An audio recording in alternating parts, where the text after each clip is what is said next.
On October 1st, a referendum on independence was held in Catalonia. It is an event that attracted significant attention by the media, especially since the moves by the Spanish central government to block it and the political debate that followed its results. My intention here is not to examine the political debate around it in Spain and in Europe, to assess its economic impact, and even less to determine who is right and whether Catalonia should become independent or not.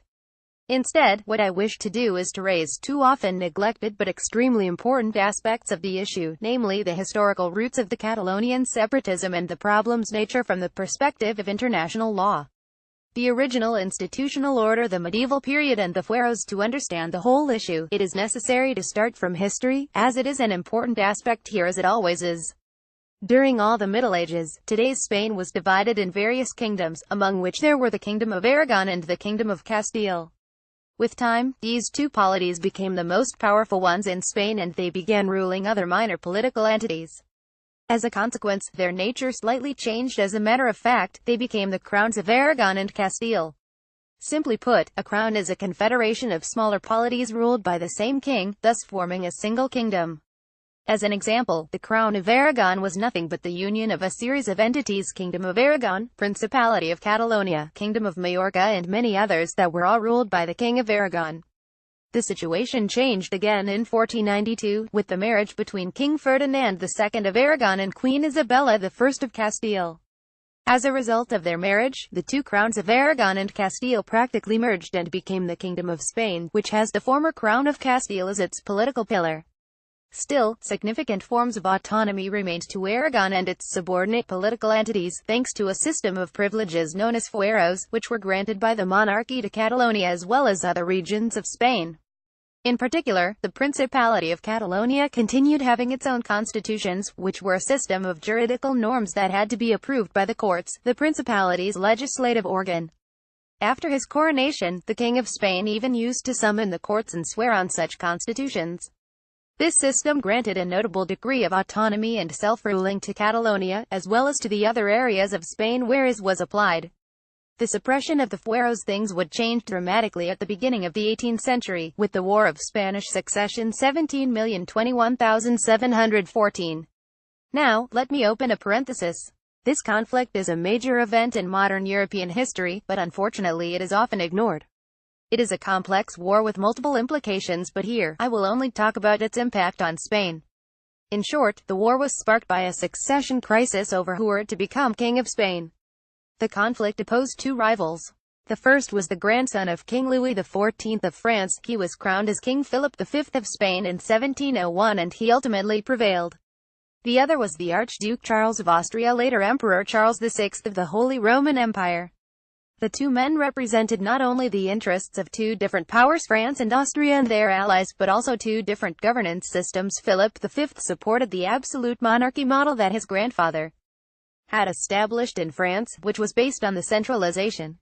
Of course, this would imply the end of the fueros and the concentration of power in the hands of the king, resulting in more power to the central government in Madrid and less to Catalonia. On the contrary, Charles wanted to continue applying the ancient system of the fueros, and preserve the autonomy of Catalonia and other regions. Notably, this kind of governance was closer to that existing in Austria and the Holy Roman Empire.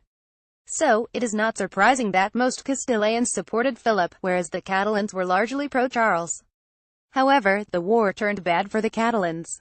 Charles had to renounce to his claims on the Spanish throne, and he withdrew his support to Catalonia. Nevertheless, the region decided to continue its resistance against the central government, but its struggle ended in a dramatic way.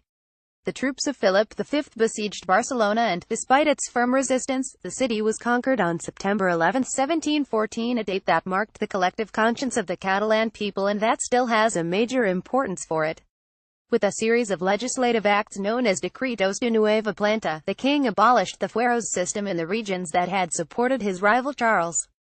The Catalan fueros were suppressed in 1716, just 2 years after the siege of Barcelona.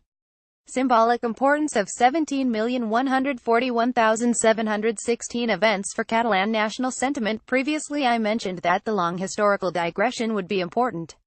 Here you will see why. As mentioned before, the dramatic events of Barcelona's fall and the suppression of the Catalan fueros had a deep impact on the national sentiment of the Catalonian people.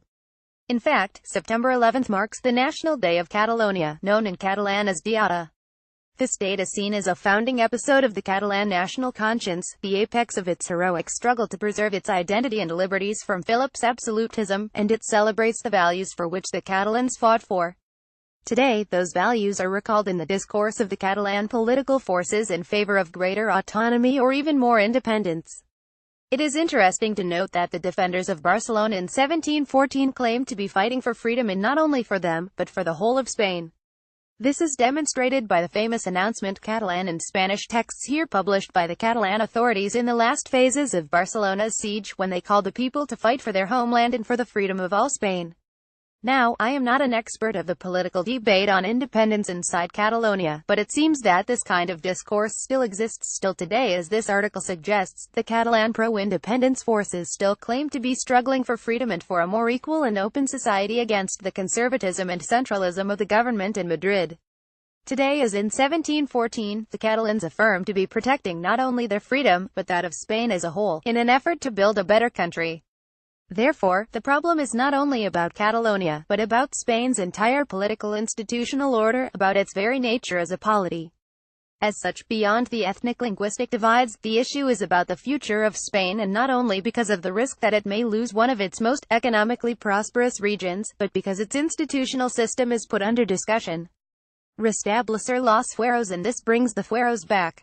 As a matter of fact, the whole issue about Catalonia can be seen, to some degree, as an attempt to restore the fueros that were lost in 1716. Since then, virtually all political upheaval involving the region was linked to its struggle to regain the autonomy it once enjoyed. This was the case of the three Carlist Wars during the 19th century, a series of civil wars during which Catalonia fought for the traditional values against the liberal and secularist tendencies of the central government, and again of the Spanish Civil War 19,361,939 that saw Catalonia becoming the stronghold of Republican and Communist forces against Franco's nationalists. However, it should not be ignored that both the Carlist Wars and the Civil War were complex conflicts with multiple socio-political implications. Even today, significant voices among the Catalan call for a restoration of the fueros, and this may indeed be a possible solution. Of course, they would need to be readapted to the contemporary context, but at the end this is the core of the problem: finding a new institutional order for Spain as a whole, and one that is capable to preserve the equilibrium between Catalonia and the central government, as the ancient fueros had been doing for centuries. It is not up to me to say how this new political balance should look like, as I have neither the authority nor the competences to do so, and naturally, this would not be an easy task. After all, Catalonia currently has its own self-government organs, the Generalitat, and it enjoys a good degree of autonomy, but despite this its authorities still decided to move ahead with the independence referendum. But this very fact indicates that the present situation is not deemed satisfactory, and that there is the need to find a new center-periphery equilibrium that satisfies the demands of the Catalans, all while preserving the unity of Spain. Again, the recent escalation shows that such an agreement is very difficult, if not impossible, to reach, otherwise the standoff would not be so serious. Still, this proves once more that the issue is not only about Catalonia, but about Spain as a whole, and that the ancient fueros still play an important role today, to the point that restoring them, albeit in a renewed and modernized form, may be the solution to the problem. International dimension of independence referendum right to self-determination. At this point, I can move to the examination of the issue from international law's viewpoint. Beware that it is a complex issue that is largely based on political interpretations, but I will try to be objective in presenting my statements. Now, a recurrent statement about Catalonia's independence referendum is that it is conducted in the name of self-determination. See, for example, the article mentioned above. But even if it is so often presented as an exertion of this principle, is it actually so from the point of view of international law? To answer this question, it is necessary to make some preliminary consideration. First, Catalonia is a region belonging to Spain, which is a sovereign state. Therefore, like all states, Spain exerts its sovereignty on its territory, including Catalonia, meaning that it has the right to exclusively exert its governing power on that territory. This also implies that Spain holds the monopoly of force on its territory, meaning that it has the juridically legitimate authority to use force to impose law on it. This is particularly true in the case a state employs force to preserve its own territorial integrity. The secession of a given territory would be in clear violation of the state's sovereign rights on it, thus making it legitimate for the state to use coercive force in order to maintain its power on that territory. As such, Spain can legitimately oppose Catalonia's independence, and even use force to prevent it, but always in respect of the norms on human rights and similar. Now, I do not want to take a position on who is right, nor I want to justify the measures taken by the Spanish government to block the referendum and the independence process. I am simply analyzing the situation on a juridical basis. And according to it, Catalonia has not the right to secede. It could legally become independent only with the consent of the Spanish state and in respect of its constitutional norms. In short, if Spain does not want Catalonia to become independent, it has the right to oppose it, and the latter cannot unilaterally secede. But what about the right of self-determination, so often evoked to justify Catalan independence and frequently mentioned by media reports on the referendum? Well, the situation is controversial and debated, also and mostly because it is heavily politicized. Still, it is possible to make some considerations. First, it is necessary to remind what the self-determination principle is actually about. Basically, it is the right of peoples under foreign domination to become independent, associate with or be integrated into an independent state, and in general to freely choose their political regime. Now, one may argue that the Catalan people can evoke this right because it is dominated by Spain, but this would very likely be a politically biased and hard-to-prove statement. But even assuming that it is actually the case, and this is a big if, there would still be another considerable obstacle, actually, an insurmountable one, unless the very application of the self-determination principle is modified. As a matter of fact, the principle is not retroactive, therefore it can only be applied to cases of foreign domination which materialized after the norm was established and consolidated, which practically means after 1945, the end of World War II. Now, as we have seen, Catalonia became part of the Kingdom of Spain centuries before that date. As a result, it is not possible to evoke the self-determination principle to justify Catalonia's quest for independence on a juridical basis. You can state it is just in ethical, political, or economic terms, but self-determination as it is conceived today in international law is not applicable. Of course, you will find plenty of voices affirming the contrary, such as this DIPLOCA report and this statement from UNPO. Still, most of times they are not impartial in the cases above. The report was written by a Catalan law professor and the statement comes from an organization supporting the cause of underrepresented populations. You will also find others firmly refusing this right, like this article. Again, I do not want to say what is just and what is not, but on the basis of the current interpretation of international law, it is not possible to argue that Catalans have a right to self-determination. Conclusion. To conclude, it is possible to summarize the situation as follows. The Catalan question has deep historical roots. Today as in the past, the issue is not only about Catalonia, but about Spain as a whole and its nature as a polity. Restoring the fueros in a modernized form may be the key to solve the problem by finding a new equilibrium between the Catalan Generalitat and the central Spanish government. The Catalans cannot legitimately invoke the self-determination principle to juridically justify the referendum and more broadly to push ahead toward independence.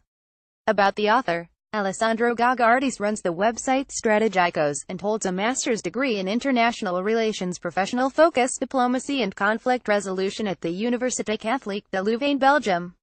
Additional readings. A page on the War of Spanish Succession in Spanish. It is from a blog, but it is detailed. http://cinderosdelahistoria.wordpress.com 20071206 La Guerra de Sucesión Española 1701117113. A brief overview of the War of Spanish Succession in Spanish. http www.historiasiglo20.org 8a.htm and on the centralization which occurred after the war. http www.historiasiglo20.org 8b.htm an article on the Siege of Barcelona and its historical importance in Spanish. http www.nationalgeographic.com.s Historia Grandis Reporta y Siege Barcelona Guerra Succession _106531 another brief page on the war in English. https www.britannica.com Event War of the Spanish Succession Wikipedia's page on the war in English, but the Spanish version is also well made. http sen.wikipedia.org EQ war _of the